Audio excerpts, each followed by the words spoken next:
ನವರಾತ್ರಿ ಬಂತೆಂದರೆ ಸಾಕು ಎಲ್ಲ ದೇವಿ ದೇವಸ್ಥಾನಗಳಲ್ಲಿ ವಿಶೇಷ ದೇವಿ ಆರಾಧನೆಗಳು ನಡೆದರೆ ಇನ್ನೊಂದೆಡೆ ವಿವಿಧ ವೇಷಧಾರಿಗಳು ಮನೆ ಮನೆಗೆ ಆಗಮಿಸುವ ಮೂಲಕ ಜನರ ಮನತಣಿಸುತ್ತಾರೆ. ಹುಲಿವೇಷ, ಪುರುಷ ವೇಷ, ಸ್ತ್ರೀ ವೇಷ ಹೀಗೆ ಹಲವು ತರಹದ ವೇಷಗಳನ್ನು ನವರಾತ್ರಿಯ 9 ದಿನಗಳಲ್ಲಿ ನೋಡಬಹುದು. ಇಂತಹುದೇ ಒಂದು ವೇಷದ ಮೂಲಕ ದಕ್ಷಿಣ ಕನ್ನಡ ಜಿಲ್ಲೆಯ ಪುತ್ತೂರಿನ ವ್ಯಕ್ತಿಯೊಬ್ಬರು ಕಳೆದ 13 ವರ್ಷಗಳಿಂದ ಗಮನ ಸೆಳೆಯುತ್ತಿದ್ದಾರೆ. ವಿಶೇಷವಾದ ಪ್ರೇತದ ವೇಷದ ಮೂಲಕ ತನ್ನ ಹರಕೆಯನ್ನ ತೀರಿಸುತ್ತಿರುವ ಈ ವ್ಯಕ್ತಿಯು ಹಣಕ್ಕಾಗಿ ವೇಷ ಹಾಕುವುದಿಲ್ಲ. ಇದು ದಕ್ಷಿಣ ಕನ್ನಡ ಜಿಲ್ಲೆಯ ಪುತ್ತೂರು ತಾಲೂಕಿನ ಕೆಮ್ಮಾಯಿ ನಿವಾಸಿ ದಿವಾಕರ್ ದೇವಾಡಿಗ. ಪುತ್ತೂರಿನಲ್ಲಿ ಆಟೋ ಚಾಲಕನಾಗಿ ದುಡಿಯುತ್ತಿರುವ ದಿವಾಕರ್ ನವರಾತ್ರಿ ಬಂತೆಂದರೆ ಪ್ರೇತವಾಗಿ ಬಿಡುತ್ತಾರೆ. ಹೌದು, ನವರಾತ್ರಿಯ 9 ದಿನಗಳಲ್ಲಿ ಪ್ರೇತದ ವೇಷಧಾರಿಯಾಗುವ ದಿವಾಕರ್ ಪ್ರೇತದಂತೆ ಅರಚಾಡುತ್ತಾ ಮನೆ ಮನೆಗೆ ಅಂಗಡಿಗೆ ಅರಚಾಡುತ್ತಾರೆ. ನವರಾತ್ರಿಯಲ್ಲಿ ಹುಲಿವೇಷ, ಪುರುಷ ವೇಷ, ಸ್ತ್ರೀ ವೇಷ ಹೀಗೆ ಹಲವು ವೇಷಗಳು ಸಾಮಾನ್ಯವಾಗಿದ್ರೆ ಪುತ್ತೂರಿನಲ್ಲಿ ದಿವಾಕರ್ ಹಾಕುವ ಪ್ರೇತದ ವೇಷ ತುಂಬಾನೇ ವಿಶೇಷವಾದುದು.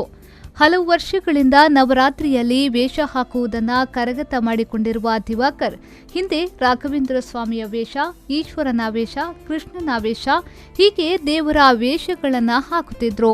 ಆದರೆ ಧಾರ್ಮಿಕ ವೇಷಗಳನ್ನು ಹಾಕಲು ನಿಷೇಧವೇರಿದ ಹಿನ್ನೆಲೆಯಲ್ಲಿ ವೇಷ ಹಾಕುವುದನ್ನೇ ಬಿಟ್ಟಿದ್ದ ದಿವಾಕರ್ಗೆ ಕೈಕಾಲುಗಳು ಅಲುಗಾಡದಂತಹ ಸ್ಥಿತಿ ನಿರ್ಮಾಣವಾಗಿತ್ತು. ಆ ಬಳಿಕ ನವರಾತ್ರಿಗೆ ಯಾವುದಾದ್ರೂ ವೇಷ ಹಾಕಬೇಕೆಂದು ತೀರ್ಮಾನಿಸಿದ ಅವರು ಪ್ರೇತದ ವೇಷವನ್ನ ಆಯ್ಕೆ ಮಾಡಿಕೊಂಡಿದ್ದಾರೆ. ತುಂಬ ವೇಷ ಆಗ್ತಿದೆ ಮಂಗಳೂರಲ್ಲಿ. ನಾನೊಂದು ಆಟೋ ಚಾಲಕ ಆಗಿದ್ದೇನೆ, ಆಪತ್ ಬಾಂಧ ಅಂತೇಳಿ. ನಮಗೆ ಅಂದರೆ 2 ವರ್ಷ ನಮಗೆ ಇದು ಪರ್ಮಿಷನ್ ಕೊಡಲಿಲ್ಲ. ಈ ವರ್ಷ ನನಗೆ ಕೊಟ್ಟಿದ್ದಾರೆ ಮಾಲಿಂಗೇಶ್ವರ ದೇವರ ಆಶೀರ್ವಾದದಲ್ಲಿ. ಹಾಗೆಯೇ ಸಾರ್ವಜನಿಕರು ಕೂಡ ನಮಗೆ ತುಂಬ ಪ್ರೋತ್ಸಾಹ ಕೊಡ್ತಾ ಇದ್ದಾರೆ. ಕುಳ್ಳೆದಾನೆ ಬರ್ಪುಜಿ ಅಂತ ಹೇಳ್ತಿದ್ರು. ಅದಕ್ಕೋಸ್ಕರ ನನಗೆ ಈ ಪೊಲೀಸ್ ಸ್ಟೇಷನ್ ಅವರು ಕೊಟ್ಟಿದ್ದಾರೆ, SP ಕೊಟ್ಟಿದ್ದಾರೆ, ಎಲ್ಲ ನಮಗೆ ಪರ್ಮಿಷನ್ ಕೊಟ್ಟಿದ್ದಾರೆ. ಆದ ಕಾರಣ ನಾನು ಇವತ್ತಿಗೆ 3 ದಿವಸ ಆಯಿತು. 4ನೇ ದಿವಸ ನಾಳೆ ನನ್ನದು ಎಲ್ಲ ನಾನು ಅಂದರೆ ಉಪ್ಪಿನಂಗಡಿ ಹೋಗಿ ಸ್ನಾನ ಮಾಡಿ ಬರ್ತೇನೆ. ಅದಕ್ಕೋಸ್ಕರ ನಾನು ಹಾಕುವ ನನಗೊಂದು ಯಾಕೆಂದರೆ ಹಾಕದಿದ್ದರೆ ನನಗೆ ತುಂಬ ವೈಬ್ರೇಷನ್ ಆಗ್ತದೆ. ನಾನು ಹಾಕಲೇಬೇಕು. ಇದು ಹರಕೆ ರೂಪವಾಗಿ ಹಾಕೋದು. ಈ ಹಣಕ್ಕೋಸ್ಕರ ನಾನು ಹಾಕುವಂಥ ಪ್ರಶ್ನೆ ಏನಿಲ್ಲ ನನಗೆ. ಇನ್ನೂ ಕೂಡ ನಮಗೆ ಇನ್ನು ಬರುವ ವರ್ಷ ತನಕ ನಮಗೆ ಇದೇ ಎಲ್ಲ ಸಾರ್ವಜನಿಕರು ಆಶೀರ್ವಾದ ಕೊಡಲಿ.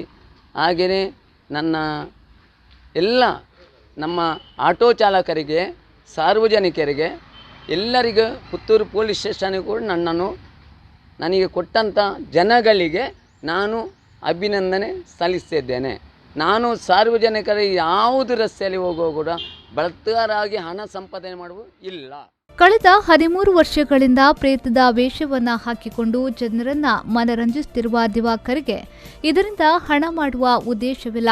ಹರಕೆಗಾಗಿ ಈ ವೇಷವನ್ನ ಹಾಕುತ್ತಿದ್ದು ಜೀವನಕ್ಕಾಗಿ ಸ್ವಂತ ಆಟೋವನ್ನ ಆರಂಭಿಸಿದ್ದಾರೆ. ಪ್ರೇತದ ವೇಷಕ್ಕಾಗಿ ಪೊಲೀಸರ ಅನುಮತಿಯನ್ನ ಪಡೆದಿರುವ ಇವರು ಸಾಯಂಕಾಲ 6ರ ಬಳಿಕ ತನ್ನ ವೇಷವನ್ನ ಕಳಚುತ್ತಾರೆ. ರಾತ್ರಿಯ ಸಮಯದಲ್ಲಿ ಈ ವೇಷವನ್ನ ಹಾಕಿಕೊಂಡು ತಿರುಗಿದಲ್ಲಿ ಜನ ಬೆಚ್ಚಿ ಬೀಳುವ ಸಾಧ್ಯತೆಯೂ ಇರುವ ಕಾರಣಕ್ಕಾಗಿ ಈ ರೀತಿಯ ವೇಳಾಪಟ್ಟಿಯನ್ನ ಅವರು ತಮ್ಮ ವೇಷದಲ್ಲಿ ಸೇರಿಸಿಕೊಂಡಿದ್ದಾರೆ. Anish, V4 news, Puttur.